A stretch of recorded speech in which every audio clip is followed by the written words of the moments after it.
Bismillah, Assalamualaikum warahmatullahi wabarakatuh. Kita lanjutkan lagi pembelajaran kita pada kesempatan kali ini. Saya berdoa kepada Allah Subhanahu wa Ta'ala yang memiliki ilmu yang sangat luas.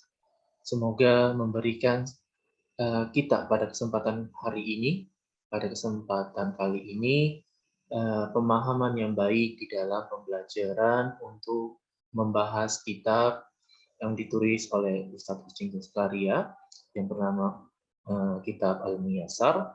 Semoga Allah memberikan kita pemahaman dan kecerdasan di dalam memahami kitab yang ditulis oleh Ustadz Aceng ini. Pada video atau pembelajaran sebelumnya kita telah mempelajari tentang pengertian apa itu isim. Lalu pada sekarang kita akan mempelajari tentang alamatul ismi atau tanda-tanda isim, atau juga bisa disebut juga dengan ciri-ciri isim. Alamatu di sini alamatu isim, alamatu isim artinya adalah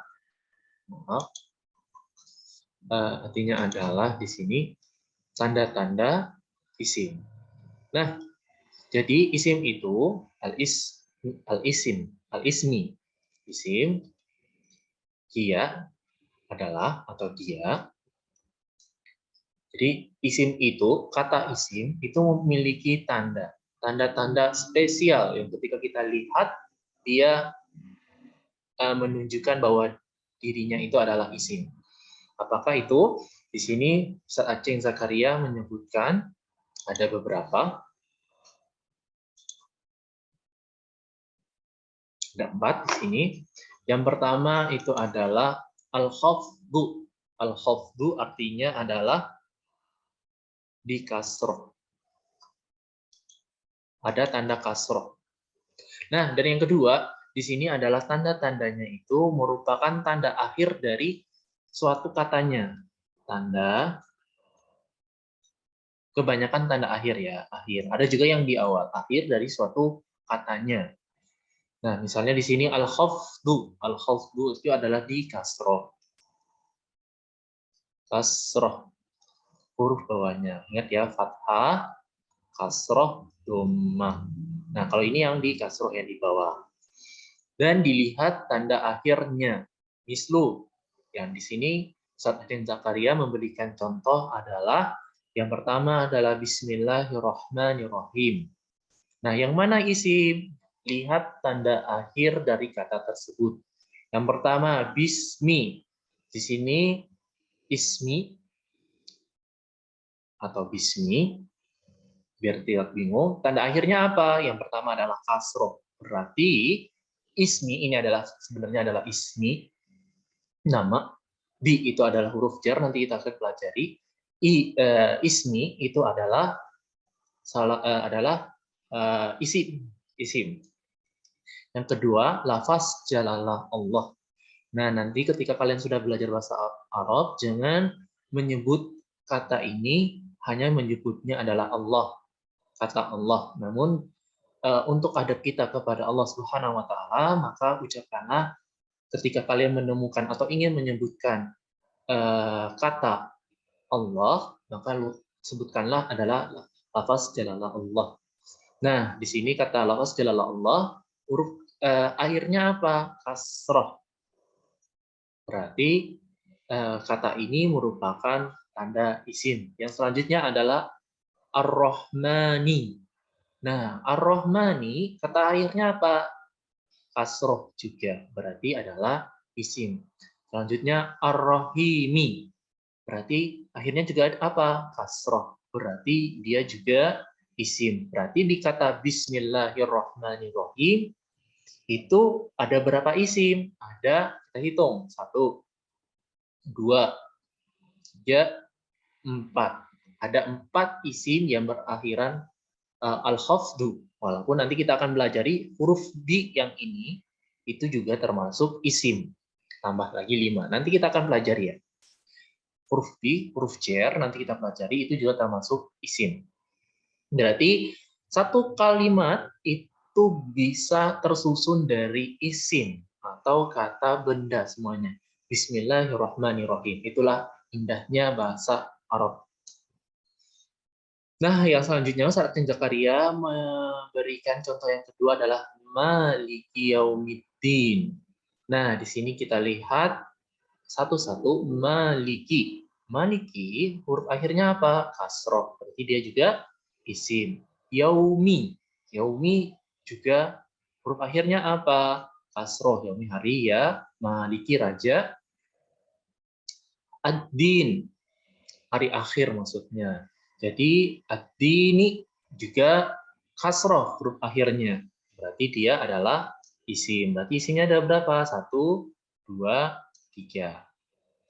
Berarti di sini dua contoh yang diberikan oleh Ustadz Aceh Zakaria semuanya adalah tersusun dari isim semua. Yang kedua adalah tanwin. Tanwin, huruf tanwin berarti dia ada double ya. Tanwin kayak gini, fathah tanwin, kasroh tanwin, sama domah tanwin. Nah, tanwin di sini juga dilihat adalah tanda akhirnya. Lihat huruf akhirnya. Di sini rojulun, artinya seorang laki-laki, ada tanda tanwin. Imro'atun, juga ada tanwin di sini. Waladun, waladun juga ada tanwin. Waladun adalah anak laki-laki, imro'atun adalah wanita, wanita dewasa. Imro'atun, wanita dewasa. Nah, bintun di sini juga diakhiri oleh tanwin, artinya adalah anak perempuan.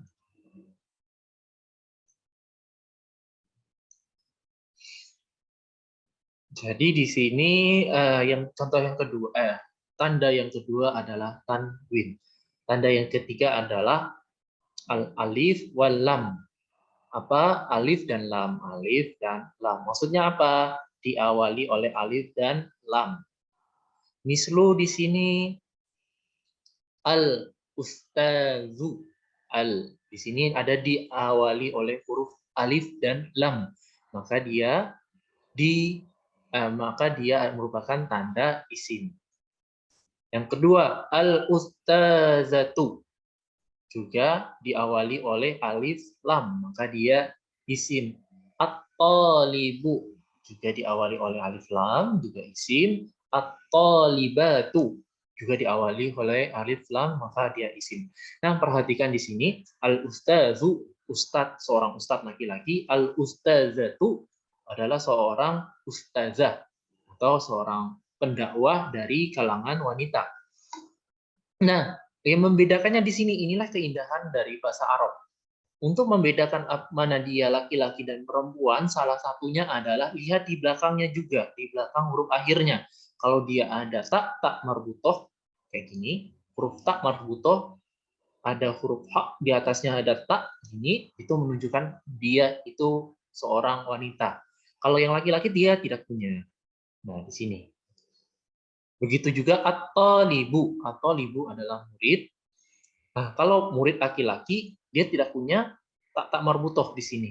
Namun ketika dia menunjukkan murid perempuan, dia tinggal ditambahkan tak marbutoh saja. At-talibatu di sini. Itu yang pertama. Yang kedua perlu dicatat ketika alif lam bertemu dengan satu kata, misalnya di sini adalah ustazun atau rojulun. Suatu kata rojulun dimasukin oleh alif lam nantinya di depan. Kayak gini, alif lam di depan.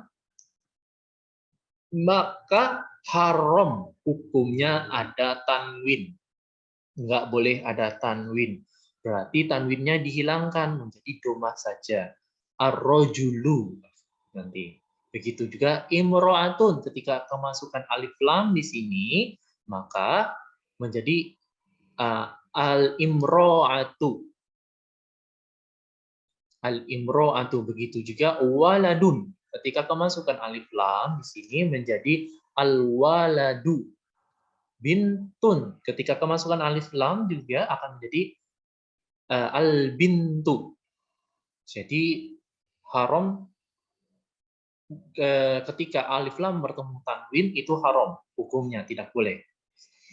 Itu salah satu ciri juga. Ketika kalian ketemu alif lam pasti belakangnya tidak tanwin. Ketika ketemu tanwin berarti dia salah. Yang keempat cirinya adalah huruful jar. Nah, ini nanti kita akan bahas tentang huruful jar.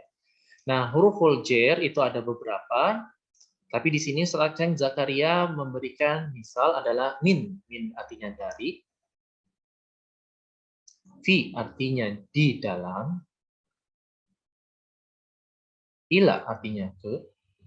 Ala artinya atas. Nah, huruf full jar ketika huruf jar. Nanti ada di pembahasan khusus. Nah, ketika huruf jar bergabung dengan suatu kata, lafaz misalnya lafaz jalalah Allah di sini, Allahu misalnya. Nah, ketemu huruf jar di depannya, maka wajib kata setelah huruf jar akhirnya itu menjadi kasroh minallahi. Jadi bukan bacanya minallahu atau minallaha. Itu salah. Dia wajib kasroh ketika ketemu huruf jar. Nah, itu juga fi. Misalnya ketemu suatu kata yang isim. Dan huruf jar itu pasti wajib ketemu setelahnya adalah isim. Tidak bisa dia ketemu setelahnya kata lain. Misalnya huruf jar ketemu oleh kata kerja. Nanti kata kerja itu apa? Fi'il. Nggak boleh. Jadi huruf jar itu khusus ketemunya oleh isim. Makanya di sini disebutkan ciri isim itu adalah didahului oleh huruf jar. Misalnya fil baiti. Maka ketika kemasukan huruf jar, dia harus kasroh. Ketika ketemu Arab gundul, kalian tidak bisa menyebutnya nanti fil baitu, misalnya itu salah. Atau fil baita, itu salah. Begitu juga ilal masjidi, fil baiti, maksudnya di dalam rumah, minallahi, artinya dari Allah, ilal masjidi, ke masjid, ilal masjidi, jadi kalian tidak bisa menyebutnya nanti ilal masjida, atau ilal masjidu. Begitu juga alal kursi, di atas kursi, nggak bisa kalian sebutnya nanti ala kursiya, kursi artinya, kursiyu nggak boleh juga. Jadi dia harus kasroh untuk yang huruful jar. Demikian untuk pembahasan alamatul huruful jar, alamatul isim. Alamatul isim. Selanjutnya kita akan membahas pada pembagian kata berikutnya. Demikian dari pembahasan pembahasan kitab Al-Muyassar yang dikarang oleh Ustadz Aceng Zakaria. Bila ada pertanyaan atau yang masih belum dipahami tentang alamatul isim, tanda-tanda isim atau ciri-ciri isim, silakan ditanyakan di kolom komentar di bawah. Nah, ini kita lagi membahas tentang kitab yang ditulis oleh Ustadz Aceng Zakaria, walaupun ada beberapa tanda-tanda isim lainnya, namun di sini kita hanya mencukupkan apa yang ditulis oleh Ustadz Aceng Zakaria. Bila ada waktu, berikutnya kita akan membahas lagi kitab yang lain yang menambahkan ciri-ciri isim lainnya, ciri-ciri isim lainnya di kitab-kitab yang lainnya. Namun yang untuk di kitab Ustadz Aceng Zakaria, kita khusus hanya membahas untuk 4 ciri isim ini. Untuk lebih nantinya teman-teman bisa fokus untuk memperdalam isi dari kitab Ustadz Aceng Zakaria. Demikian, bila ada tutur kata saya yang salah, saya mohon maaf. Saya tutup. Assalamualaikum warahmatullahi wabarakatuh.